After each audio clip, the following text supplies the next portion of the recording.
नमस्कार, मी प्राध्यापक डॉक्टर सतीश कदम. गाळी इतिहास या युट्यूब चॅनलवर पुन्हा एकदा आपलं स्वागत आहे.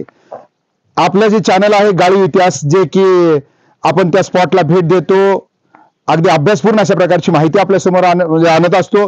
त्यानुसार जिथं आज आपण उभा आहोत ते ब्रह्मपुरी किंवा माचनूरचा औरंगजेबाची जी छावणी आहे त्या ठिकाणी उभा आहोत.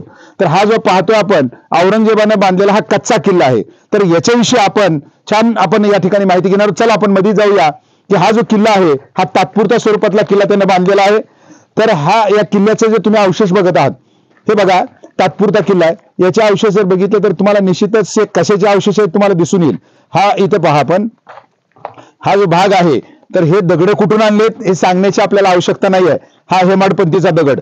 तर त्यामुळं हे जी काही सर्व असेल हा कच्चा अशा प्रकारचा किल्ला बांधलेला आहे. आपण मध्ये थोडस आपण बघूया की याचं कशा प्रकारे यांनी या ठिकाणी बांधकाम केलंय. तर औरंगजेब ज्याची छावणी या ठिकाणी 1695 ते 1699 अशी 4 वर्ष या ठिकाणी स्वतः औरंगजेब या परिसरात राहिलेला आहे. म्हणजे डावीकडून आपण जर अँगलचा हे बघा, त्याला आपण कच्च्या स्वरूपातला किल्ला म्हणतो. हा असंच हे पूर्ण अँगल घ्या इथं. तर हा जो किल्ला आहे तर या ठिकाणी किल्ला बांधण्याचं कारण असं आहे की औरंगजेब ज्या ठिकाणी ज्यावेळेला तो दक्षिणेमध्ये आला आणि दक्षिणेमध्ये आल्यानंतर संताजी आणि धनाजी यांनी जे सगळं काही पळ करून त्याला सोडलेलं होतं, त्यामुळे कित्येक रात्र कदाचित औरंगजेब झोपलेला नसायचा. त्याचा जो गुलालबार नावाचा जो काही तंबू होता तर त्या तंबूमध्ये त्याला वाटतं की आपण असुरक्षित आहोत. कारण एकदा संताजी राजाने धडक दिलेली होती तुळापूरच्या छावणीमध्ये, तिथून तो वाचलेला होता. त्यामुळं अशा प्रकारचा कच्चा किल्ला त्यानं बांधण्याचं या ठिकाणी प्रयोजन केलं. औरंगजेब म्हटल्यानंतर 1,500 अधिकाऱ्यांचा समूह आहे. त्याच्या हाताखाली 21 सुभे आहेत. हैदराबाद पासून ते अफगाणिस्तान पर्यंतचा एवढं मोठं त्याचं साम्राज्य, म्हणजे आजचं 4 पंतप्रधानचं साम्राज्य त्याच्याकडे आहे. आणि सोबत 5 लाखाची फौज आहे आणि करोडो जनावर ज्याला आपण म्हणता येईल. कारण 5 लाख फौज आल्यानंतर त्याला त्या कालखंडातले जनावर किती लागणार आहेत एवढा हा परिसर व्यापलेला होता. कदाचित सर्व लोक ही जी काय आपल्याला दिसते मंगळवेढा परिसर, भीमा नदी बाजूलाच आहे, ती सर्व लोक इथून परागंदा झाली होती, दुसरीकडे त्या ठिकाणी गेलेली होती. औरंगजेबाचं वैशिष्ट्य सांगायचं झालं तर त्याचं जे दफ्तरखाना आहे इथं आपण बघा, पाठीमागच्या बाजूला जर ती दफ्तरखाना आणि मशीद दिसते, ही जी मशीद आहे समोर दिसते ती इथंच औरंगजेब जे असेल तो नमाजाची मशीद आहे. बाजूला दफ्तरखाना त्या ठिकाणी ठेवलेला होता.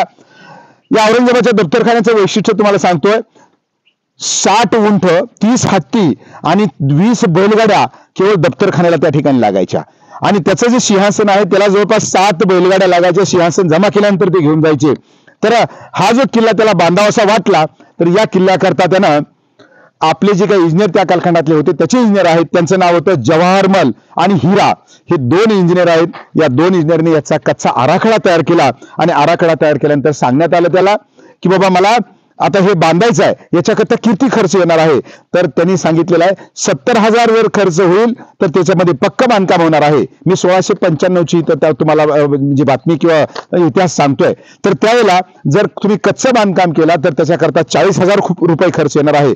साहजिकच औरंगजेब कंजूस आहे, त्यांनी 40,000 रुपये मान्यता त्या ठिकाणी दिली आणि मान्यता दिल्यानंतर हा जो काही किल्ला असेल हा किल्ला इथं बांधायला त्या ठिकाणी घेतलेला आहे. तर हा कच्चा किल्ला बांधत असताना 40,000 मग कुठून खर्च करायचे.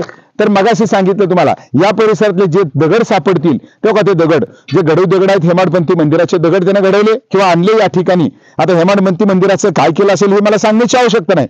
दुसरा मुद्दा इथं या 2 विहिरी म्हणजे 40,000 रुपयामध्ये जर आपण पाहिलं हा संपूर्ण किल्लाही बांधकाम झाला आणि या ज्या विहिरी असतील या विहिरीचं बांधकाम सुद्धा त्याच कालखंडामध्ये केलं. एक विहीर तिकडच्या बाजूला आहे आणि आणखी एक बारकावा जे त्याला इतिहास संशोधकाची दृष्टी लागते, औरंगजेबानं इथून पाणी आणण्याचं नियोजन केलं होतं. बारकावा त्या ठिकाणी तुम्ही जर पाहिलात तर त्यावेळेसला खापरी नळ आहे बघा, तो समोर दिसतोय. हा समोर तुम्ही थोडंसं त्याच्यावर बारकाईनं जर मारला असेल, हा कॅमेरा घ्या तेव्हा तिथं समोर तुम्हाला जो त्याचं जे असेल हा खापरी नळ आहे. इथं माझ्या खालच्या बाजूला इथं जर पाहिलं तुम्ही, हा इथं बघा हा खापरी नळ आहे इथं खाली. तर हा खापरी नळातून म्हणजे तिथं मोठेच्या सहाय्यानं भीमा नदीतून पाणी या ठिकाणी आणायचं. इथं खाली आहे, इथं हा भाग आहे इथं.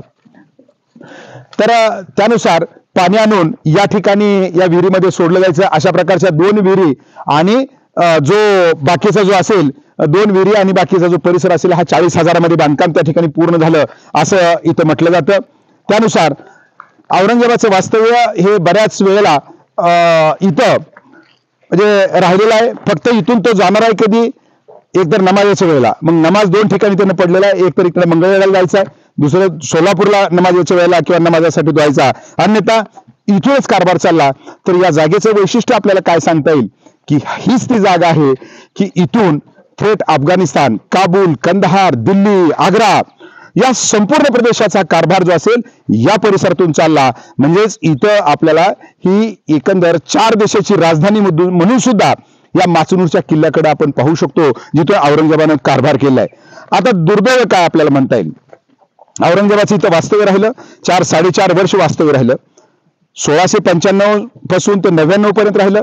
तो 99ला इथून निघून गेला, पण तो त्याची छावणी 1702 पर्यंत इथंच राहिलेली आहे. मग हा जो किल्ला आपण पाहतोय की आपल्यासाठी कसा शापित आहे, याचं वैशिष्ट्य असं आहे की हा संपूर्ण परिसर त्यानं आपल्या ताब्यामध्ये घेतलेला होता. औरंगजेबाची फौज एवढी मोठी आहे, त्यामुळे मगा सांगितल्यासारखी की सर्व गावं जी असतील ही रिकामी झाली.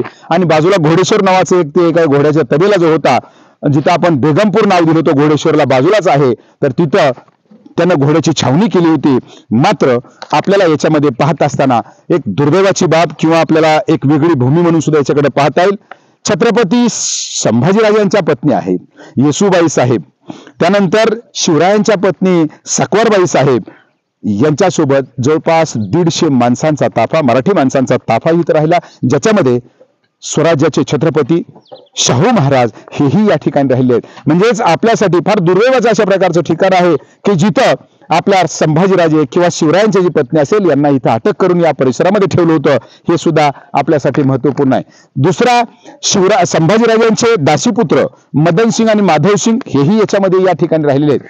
आणि त्याच्याच बरोबर आणखी 1-2 दुर्दैवाच्या जर बाबी आपण सांगितल्या तर इथं या औरंगजेबानं रोज शेकडो माणसांच्या कत्ली या ठिकाणी केलेल्या आहेत. हाही इतिहास या ठिकाणी आपल्याला सांगता येईल.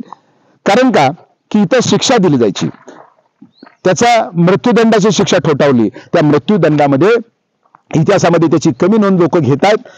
छत्रपती राजाराम महाराज यांची जी असतील दासीपुत्र यांची या ठिकाणी कत्तल करण्यात आली आहे किंवा त्यांचा शिरच्छेद त्या ठिकाणी करण्यात आले आहेत. एकंदर छत्रपती घराण्यातील किंवा त्यांचे दासीपुत्र असतील, त्यांचे जवळचे असतील, जवळपास 33 माणसांना एकाच वेळी ठार मारण्यात आलं असं म्हटलं जातं. कसं का असेना, दासी असे ना, दासीपुत्र का असेना, परंतु ते संभाजीराजांचं किंवा त्या असणाऱ्या आपल्या छत्रपती घराण्याचं रक्त होतं. हा एक त्या ठिकाणी भाग महत्वाचा आहे. आपल्या असणाऱ्या छत्रपती घराण्यातील दासीपुत्रांची विवाह त्यानं आपल्या पद्धतीनं मुस्लिम पद्धतीने त्या ठिकाणी लावून देण्यात आले. हेही इथंच घडलेलं आहे. दुसरी गोष्ट, याच परिसरामध्ये जिजाऊंचे वारसदार किंवा जिजाऊंचे जे काही जाधव कुळातले असणारे जगदेवराव जाधवराव जे नातू आहेत त्या जाधवरावांचे, तर त्यांचं निधन या ठिकाणी झाले आहे. जगचे डफळे सरकार यांचंही या ठिकाणी निधन झालेलं आहे किंवा त्यांना ठार मारण्यात आलं आहे. दुसरी गोष्ट, राजाराम महाराजांचे जे न्यायाधीश होते त्यांचं नाव आहे त्र्यंबक शंकर, यांनाही या ठिकाणी ठार मारण्यात आलेलं आहे.